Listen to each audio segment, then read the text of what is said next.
Hey, what's going on, guys? My name is Dr. Boyce Watkins, and a lot of you have had some questions about the stock market. And it's interesting because despite the fact that you're seeing all kinds of crazy headlines about new cases of the virus, the stock market keeps going up. You keep making money. I'm going to explain a little bit more of that to you in 1 second. So uh, let's get it cracking here.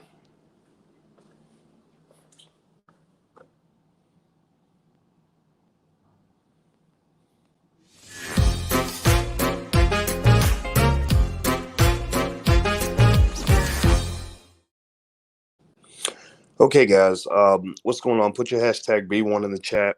You guys know that I'm not a finance professor who just happens to be black. I'm a black man who just happens to be a finance professor. But my PhD is real and my knowledge is strong. So let's get it. Let's get it on.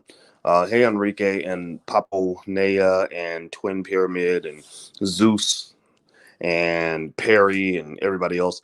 Put your hashtag B1 in the chat if you're black first. On this platform, we are black first. We are built for black people. You ain't got to be black to be here, but you got to know what the rules are. You got to know what matters. Our community matters first. We are important in our own lives. Black lives matter. All black lives matter. Black money matters. Black wealth matters. Black children matter. Black fathers matter. Black women matter. All of y'all matter. All right, so let me jump into this. Here's the deal, right? So the stock market is doing really well right now. A lot of you are still making money hand over fist.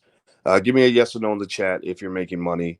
I assume most of you are. If you're not making money this week, then that probably means your portfolio is out of balance. That means that you're not investing in the right way. And we have basic rules and templates on how to structure your portfolio where you can minimize volatility at the same time take advantage of the uptrends in the market. So if you're not making money this week, then something's probably wrong.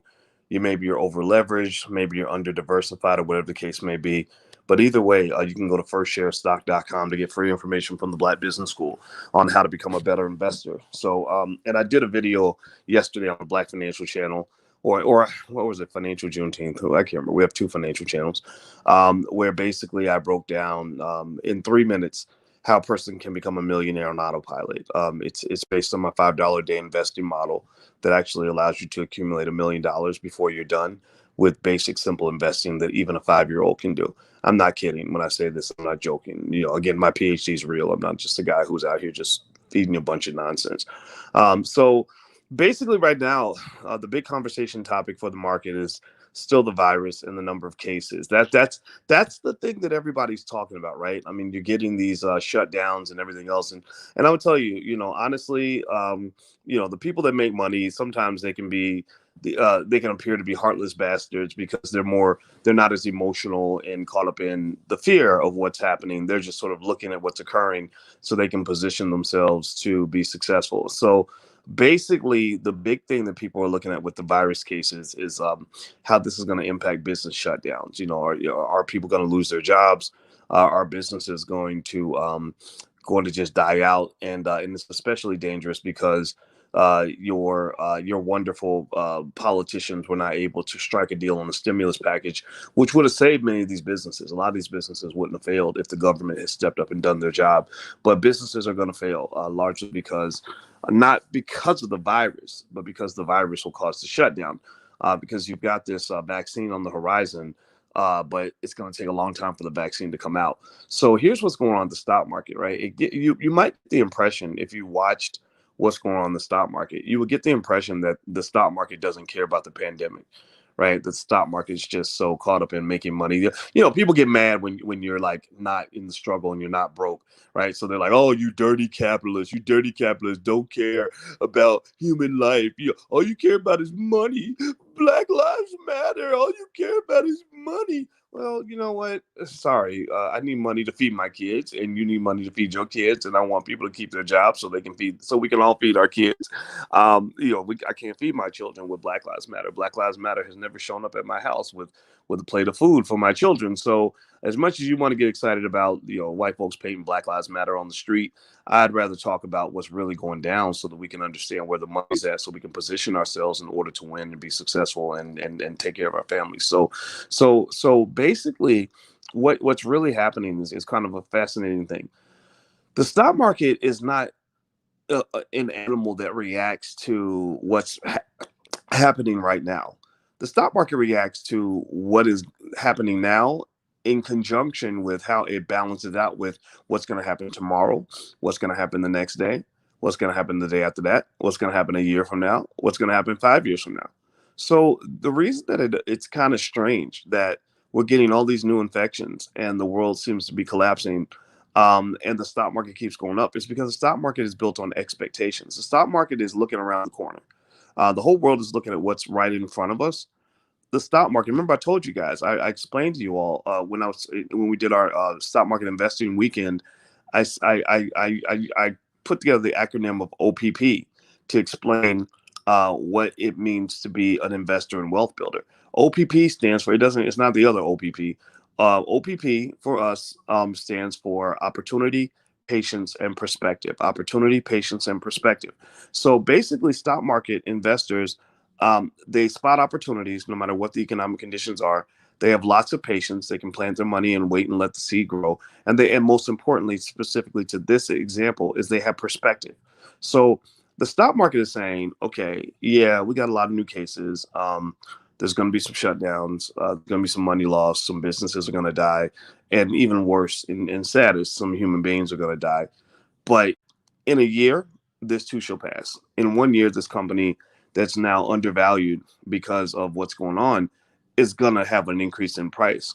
So given that they have perspective and they're thinking a year from now, 2 years from now, 5 years from now, 10 years from now, a lot of investors are still willing to bid solid prices to get in while the prices are low, while the rest of the world is panicking. You're making money. And this is a basic idea. Warren Buffett used to say this. He used to say, be greedy when others are fearful, be fearful when others are greedy.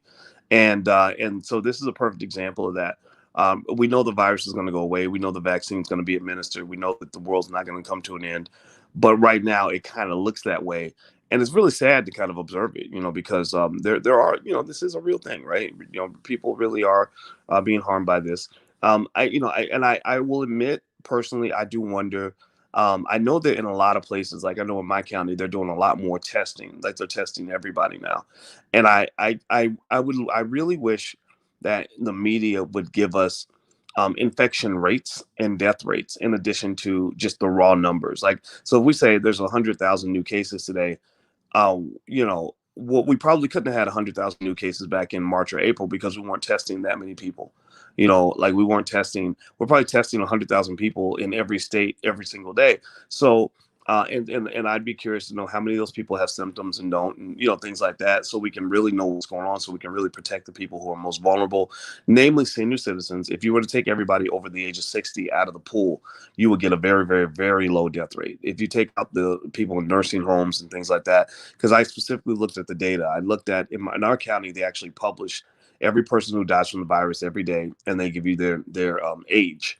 And a lot of the people were 80, 90, 100 years old. 100-year-old, I don't think 100-year-olds should count as much in the sense that, not that they don't matter, but when you're 100, you can die from a lot of stuff. You're not even supposed to be here anymore. Honestly, your life expectancy, you far outlived that. I was paying more attention to the people under 60 to just see, like, okay, how many productive Americans are being taken out by this thing? And also I'm curious about advancements in treatment. I think there's going to be a race. I think everybody's going to make money on this thing, right? Just keeping it 100. America's a funny country in the sense that no matter what happens, somebody's always going to make money. If the sports becomes really big, somebody makes money off sports. If there's a tragedy, somebody makes money off tragedy. If people get into fitness, there's somebody who's going to make money off fitness. So this vaccine is going to be one of the big money makers of all time. Microsoft's right in the middle of it. I saw a really interesting article today in the Wall Street Journal where Microsoft, which it was real weird. I don't know. Give me a yes or no if you thought it was very strange that Bill Gates was so deeply involved in this vaccine stuff. I was like, Bill Gates, is he a medical doctor? Like, why is Bill Gates in the middle of all this, right? Which feeds a lot of conspiracy theories, which I don't know what's true and what's not anymore. I mean, you can't trust journalists. They used to be trustworthy, but I don't know what's going on now. But anyway, Microsoft warned that one of the big threats to these vaccine makers is cyber attacks from North Korea and Russia. That basically these groups are doing cyber attacks on these companies, and that scared the hell out of me because I said, so like, does that mean they can manipulate the results of some of these trials? You know, when they tell you that the vaccine is 90% effective, like Pfizer did, you know, could a hacker change that number? You know, because these trials, they need this data to know what the effects are. Could hackers go in and do something with the dosages in the vaccines, like, or the contents of the actual, vaccine that people are given? I don't know. I mean, maybe I'm reading things too sinisterly, but it does kind of make me wonder a little bit. It makes me worrisome. But anyway, so long story short, here's what's going on in terms of what the market's paying attention to. Right now, cyclical and value stocks are doing really well. Cyclical and value stocks. Value stocks are basically stocks that have had price reductions relative to their market value. Their book value and their market value are way out of sync. And there's a theory that says that some of these stocks are undervalued, underpriced. But that's a debatable theory. Some people say that the reason that the price drops is because the company's riskier, the company's not as good at making money. But then there are others who say that these companies may be mispriced. I believe that some of these companies could be mispriced, and there's some very good analysts who are really excited about certain value stocks. Like, for example, bank stocks. Bank stocks are believed to be significantly undervalued. You have the high-flying tech stocks, but then you have some of these airlines and cruise ships and casinos that have done well. I know I made a killing on American Airlines and stuff like that, and I don't think the killing is done yet. Like, I think that once the vaccine starts being pushed out, I think that's when you're going to really see these companies really pop out and take off. Because right now you're in the middle of fear, and fear for an investor, honestly, when everyone else is spending all the time being fearful, that's when you, in my opinion, should spend your time being strategic, because that's when actually you have the best opportunity to make money. And that's just my 2 cents, though. I'm not here to tell you what to do. Let me mention something to you guys. If you want to do our Black Stock Market Challenge, it's totally free. You can go to blackstockmarketchallenge.com. I know some of you may not be invested at all, which I'm going to tell you, I think it's a huge mistake. If you know anything about my podcast, you know I don't usually tell you people what to do. I believe my job is to be an advisor and to be a guide and support, or a coach or a teacher or whatever it is. But I'm not here to be a black leader, and I'm definitely not here to pressure you and tell you what to do. But this is one of those few areas where I will tell you, if you're not investing consistently in the stock market, I think you're making a huge mistake. That's why I did the video yesterday where I showed you in less than 3 minutes how to easily become a millionaire, which disputes all the nonsense that they give you that says when you're born poor, you have to stay that way. I literally do the math with $5 a day, which is less money than it costs to buy a Popeye's chicken value meal. So if you believe black people can afford Popeye's chicken, then you also must believe black people can afford to invest and have significant amounts of wealth. And it's not even about becoming a millionaire. It's really about becoming financially secure. So I showed you how over a 40-year period you could have $1 million, or 948,000 was the precise number. But really, it's not even about having $900,000. It's about maybe what if you just had $50,000 in liquid cash? What if your family just had $250,000 that you could lean on in tough times? Like, this is not hard to do. Every single black person in this entire country, no matter what their income level, could do something like this, and it would work, because I've seen the data. I've done the research. That's what I did all those years I was at Syracuse University. I know this works. So feel free, if you want to actually kind of get started and kind of mess around and see if you can get better at this investing thing. Blackstockmarketchallenge.com is where you can go. The challenge is totally free. Also, you can text the word BOYCE to 31996 to get notifications when we go live. Last night, we premiered the film Happy, Happy. HAPI is Happy. I think it's pronounced Happy. It's done by the director Taki Grant, and I'm an executive producer on the film. And it's all about how modern economic systems derived in ancient Africa and in parts of Egypt, West Africa, etc., and the Nile River. We go, I mean, all over the globe. He goes to parts of Europe, the New York Stock Exchange, Chicago Board of Trade. Part he goes to the Egyptian pyramids, and it's really an extraordinary film that took years to make. It's the next blockbuster film that's out there. I encourage you to go. Feel free to take a look at it. We're doing a screening on the 21st of November at 7 p.m. You can go to blackmovienight.net if you'd like to get your tickets for the screening. That's blackmovienight.net. There's the URL right there, not .com, blackmovienight.net. So let me dig in a little bit more on the stock market here. Hit the thumbs up button and please share this video if you haven't done it yet. I love being a truth teller, and I know that offends some people, but I can't just say things that are going to make you feel good. I have to say things that are true. And but I think that there are people out there that want the truth. So if you know other people that want the truth, feel free to share this video with them. So here's what else is going on. I mentioned to you guys yesterday that I really like Disney. I did a whole video about Disney, and I'm super excited about Disney because I love companies that have great management teams that know how to pivot. And Disney has done a wonderful job of pivoting into digital streaming as a way to to really deal with COVID. And so now once the economy opens up, once the virus is kind of eradicated and everybody's vaccinated, and it's not about everybody being safe, it's really about everybody feeling safe. Feeling safe is more important than being safe if you're talking about economic decision making and consumer spending and things like that. Because it doesn't matter if people are safe, if they don't feel safe, they're going to act like they aren't safe, right? So it becomes a self-fulfilling prophecy. Once people start feeling safe, and once the Disney parks start to open, once the live sports begin, where Disney's making a boatload of money, once the movie theaters start opening, where Disney's making a boatload of money, Disney is going to fly. Why? Well, because Disney used the pandemic as an opportunity to conquer two territories. They are conquering the digital space, and they've already conquered the three-dimensional space. They've already conquered the world, right? In terms of all the money that they make from their parks, from their films that they shoot, from live sports, etc. Like they've already got that conquered. They're making money like Pablo Escobar. The digital side was kind of on the back burner. Like that was kind of their economic side chick. That was the thing that they were going to work on in their spare time. Like this was their long-term plan, that they had, like, okay, one day in 10 years we'll pull this around.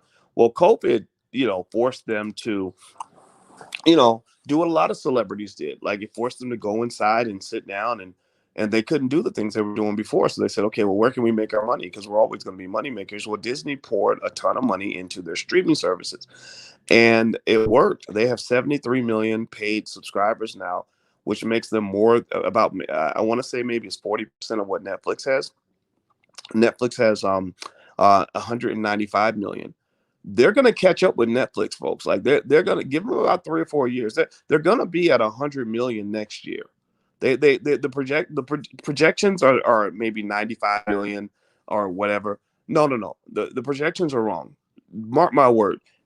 A year from today, I believe Disney is going to cross 100 million paid subscribers. They're going to exceed earnings expectations, and that stock is going to run like Forrest Gump. Like I think that stock is going to really take off. I love Disney. It's just a quality company. They have smart management. Amazon's the same way. Amazon's just smart. Like they just know how to conquer everything. So I'm really excited about Disney, actually. And we've already made money from Disney. Alicia and I bought stock in Disney. We like to use Disney and Starbucks and McDonald's and companies like that to explain stock investing to our kids. So if you're looking for a way to get your kids interested in investing, I encourage you to, if you take them to McDonald's, like maybe pull out your app and buy some McDonald's stock in front of your 10-year-old, and then explain that your 10-year-old is now an owner in McDonald's. Like if you want to get pride in a little black child, tell them that they now own a piece of McDonald's, and like they're literally going to be super excited. I don't know about y'all, especially the girls get into it too. But I've noticed, like with the little boys, like little black boys, because everybody hates. I believe the whole society kind of hates black men. They blame black men for everything, and they constantly attack black men. So black men have to feel really empowered. And also making money is really important for men in terms of us defining our manhood, right? But like the boys sometimes get obsessed. Like they'll get us obsessed with investing as they are with sports. And I just think that's a huge opportunity. So just do that in line, like in McDonald's one day. I did that with our 13-year-old, and it led to a great conversation. It was actually Starbucks. We weren't in line at McDonald's. We were in line at Starbucks. And she was just kind of fascinated that I could buy us shares in Starbucks, like while we're in line waiting for her little fruity drink or whatever it was that her friends told her that everybody was drinking. And also, we have financial workbooks. There's the URL if you want to go take a look. We designed those for Black kids. So feel free to take a look at financialworkbooks.com. We have flashcards there as well. So feel free to take a look at that. The other piece here's another little piece of economic news that's really got my attention. Donald Trump, that guy in the White House who is gonna have to be evicted. They're gonna have to go. They're gonna have to send the marshals to the house and put his shit on the front lawn. Donald Trump is not trying to leave that White House. I honestly, I'll just say, as a fan of smooth transitions of power, I would really like to see Trump go ahead and concede. But the fact that he's not conceding, I think, makes this really interesting. I'd really be curious. I wish I could be a fly on the wall to hear the conversations that are happening behind closed doors, um, regarding, what's going on constitutionally, the legal challenges, what's really going on with the voting stuff. Is this real or not real? I don't know. I mean, there's so many conflicting reports. Like one hand, they're like, oh, there's no voter fraud ever. Voter fraud just doesn't happen. Then there are these other reports like, oh, in this county, they switched 100,000 votes from Republican to Democrat. So I can't wait till a credible source really goes through it and does it. I know in Georgia they're doing a hand count, and that'll be interesting to see the results of the hand count. But here's another thing Trump is doing while he's still in the White House. He is, what he reminds me of, babe? I'm talking to Alicia now. He reminds me of Scarface. Remember where Scarface was in? Was it sitting in his office at the end of the movie? No, I think he was in the hot tub. No. It's the part where at the end where it was over, but he didn't want to admit that it was over, and he had the big pile of coke on the desk. And he was like, "Say hello to my little friend." Yeah, say hello to my little friend. Yeah, I think that I just feel like I feel like this is going to end so bad for Donald Trump. But I think the reason Trump is scared to leave the White House is because Letitia James, the Attorney General out of New York, is lining up like these criminal investigations against him, and so I think that he's afraid of losing the protection of the presidency, because the president has a lot of immunity from that sort of prosecution and all that. When he becomes a regular citizen, I think that's when they're going to almost deal with him almost like a war criminal. Oh goodness. Yeah, and I don't like it though, because I think it sets a bad precedent. Because believe me, I every time the Democrats do something mean, the Republicans come back harder. When the Republicans do something mean, the Democrats come back harder. So it's just creating, a bad, vicious, negative cycle. So anyway, let me go back here. Let me get back. Do me a favor, please hit the thumbs up button, hit the thumbs up, share, and subscribe button. So here's the reason I brought up Trump. Actually, you guys know me well enough to know that sometimes I go on little tangents. Hopefully, they're not too bad. They tempt that. I always circle back. I like to claim I'm a big thinker, right? I see all the angles. But one thing about Trump that's going on right now that's really interesting is he actually he actually barred companies from helping companies from China that support the Chinese military, and this caused major disruptions in a lot of major Chinese stocks, and I believe that was linked to the Chinese government the next day publicly congratulating Joe Biden on winning the presidency, because the Chinese government is really angry about this. Like they're really upset, and they don't like their authority to be challenged. And so, this is also reflective of something that I have mixed feelings about. Trump has this continuous obsession with China and pushing a trade war. But he's not a warmonger in the physical sense. Like he hasn't started any wars. I mean, we have wars under Obama and Bush, but none under Trump. But he's definitely big on the trade war, and the trade war is kind of a mixed bag for the United States. There could be a long-term benefit in that we need a better relationship with China when it comes to trade anyway. The Chinese have engaged in what Dr. Claude Anderson refers to in Powernomics as the doctrine of unequal exchange with the United States for a long time.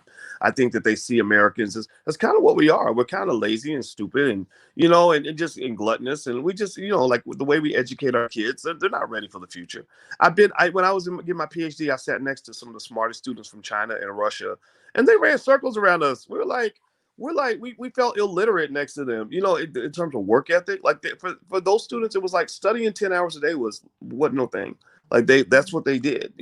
So I think America is losing that trade battle. So that justifies Trump's, I think hostility or aggression toward China. The downside, though, is that these trade wars, particularly from a guy like Trump, who is not particularly stable, it created a lot of unnecessary volatility in the stock market.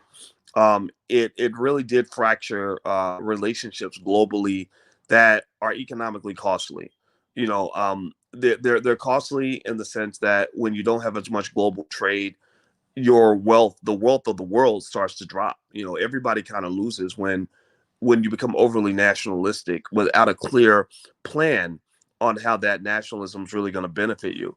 So Trump, one thing I do actually, I'm a black nationalist, so I probably understand white nationalism. Actually, believe it or not, I don't care about the racism part. I don't care if you don't like black people, if you don't like me as a black man, whatever. I don't like you either. Who cares, right? But in terms of nationalism, do for self, taking care of yourself first, black first. Like that's what the B1 philosophy is. The B1 philosophy is a nationalist philosophy. It's not globalist. Globalism is, we kumbaya, let's all connect and let's all be one and let's all integrate. Well, the problem is that integration, if it's done improperly, becomes disintegration. It becomes humiliation. It becomes an occupation. It becomes an indoctrination. So for black people, integration did not work because we were sucked into something else and we had to become something else in order to fit in. So America's integration with China economically was not, a fair partnership. It was not something where we won a little, they won a little. When we won a lot, they won a lot. No, it was like they won a lot, and we either won a little or we didn't win at all. And so Trump's challenges to China, if they had come from someone that was a little more stable and a little more diplomatic, would have been entirely appropriate for what he was trying to do. So with Biden coming into office, China's ecstatic. China is really excited because they're like, yeah, this is awesome. This guy's going to take things back to the way things were. And I personally was a person who didn't like the way things were. I mean, I can just tell you, there's a reason. Pay attention now. Think about this. China was the laughing stock economically of the world. Economically, they were the laughing stock of the world 40, 50 years ago. Now, China's economy is bigger than ours. Their per capita income is lower than ours. We still beat them on that. But they launched a 100-year plan for world economic domination about 50 years ago, and they're only halfway through the plan. China is kicking your butt. You better have your kids learning Chinese. I got a little niece. My niece is 1.5. Wait, maybe she's 2. I think she's 2. Wait, I gotta check. Damn, I should know these things. My niece, who is somewhere around the age of 2, we pretty much decided that when she grows up, she's learning 3 languages. She's learning English, of course, because she lives in South America. So she's learning English. She's learning Spanish, and she's learning Chinese. And we're going to train her to do business all around the world because the Chinese, if you want to see a real life example of how powernomics is applied in an appropriate way through group economics on a high level, just go study China. Go look at Chinese culture. In Chinese culture, the many is always valued above the individual. They are the premier example of the power of group economics on this planet. If black people did even a fraction of those things, we would become the most dominant economic force in America. We would be beyond where the Jews are, where the Arabs are, where the Asians are, everybody else. So I'm just giving you guys facts. I'm giving you guys, or better yet, the world according to Dr. Boyce, right? So it can be disputed. People can disagree. I'm not saying you have to agree with this. I'm just telling you what I see. So Trump being out of office, one benefit though is that with Biden, even though the relationship with China isn't great, it's stable, almost like a marriage where where if the wife is being abused by the husband, if she doesn't say anything about it, and then there's peace in the house, right? If she stands up, then there's like chaos, right? So the question is, which do you want? Do you want peace at a price, or do you want chaos with a benefit? It's hard to know, right? So with Biden coming back in, and Biden is, he's pretty globalist, right? Open borders, open trade, all that stuff. NAFTA, which actually, unfortunately, NAFTA, because it wasn't regulated properly, it led to massive wealth creation for people like you. When I say people like you, I'm talking about you guys because you're investors. Say yes in the chat if you're an investor. Say yes in the chat. If you say no, then I encourage you, please, please, please start investing. Investors make money in a globalistic economy. They can make money in a nationalist economy. So with Biden going into office, he's a globalist. He's going to facilitate global trade all over the place. Big major corporations will be able to go to any corner of the earth and seamlessly make just insane amounts of money, which will be great for shareholders like you. That's why you should be a shareholder. Where the problem comes in is that capitalism can be just a greedy bastard at times. And the thing about capitalism in America is that your government has been infected by capitalism. It's been impregnated by capitalism. And what happens is that because capitalism got your political system pregnant, your political system is now giving birth to a lot of really ugly babies. And these ugly babies come in the form of, just crazy laws that are really, against the American people, that are not beneficial to anybody except for those who own corporations. They're not beneficial to workers, not beneficial to anybody. So that's the interesting catch-22 of globalism. On one hand, it feels good to say kumbaya, let's let everybody come across the border, let's let businesses do trade everywhere on the planet. But if you don't regulate it properly, then your workers get screwed. NAFTA is a shining example of exactly what happened. That's why you can go to so many cities right now that used to have booming industries in those cities because you had some degree of nationalism that protected those industries. And now those cities are pretty much zombie land. They're pretty much desert, what they call them, desert towns or whatever they call it in the cowboy movies. So anyway, guys, those are my thoughts this morning. Those are my economic thoughts. I hope that this helped you in terms of understanding what's happening in the market. If you could, please hit the thumbs up button, hit the share button, hit the subscribe button, and I'll share this with you guys. We did a Black Stock Market weekend maybe about 3 or 4 months ago. I'm going to do another one maybe in a month or two live, but we basically covered what I put together in terms of an 11-step methodology that I use to pick stocks. Like this is exactly, I literally broke it down into 11 specific steps that you can follow to know which stocks work best for you. Because buying a stock is a little bit like choosing an outfit.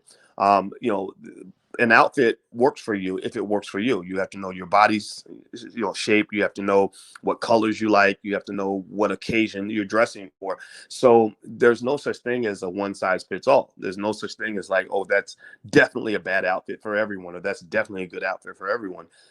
It all depends on you knowing what it is you're trying to do and what you actually enjoy wearing. So basically, I put together the 11-step methodology. If you want to go take a look, you can get the recording right there at that URL, theblackstockmarketweekend.com.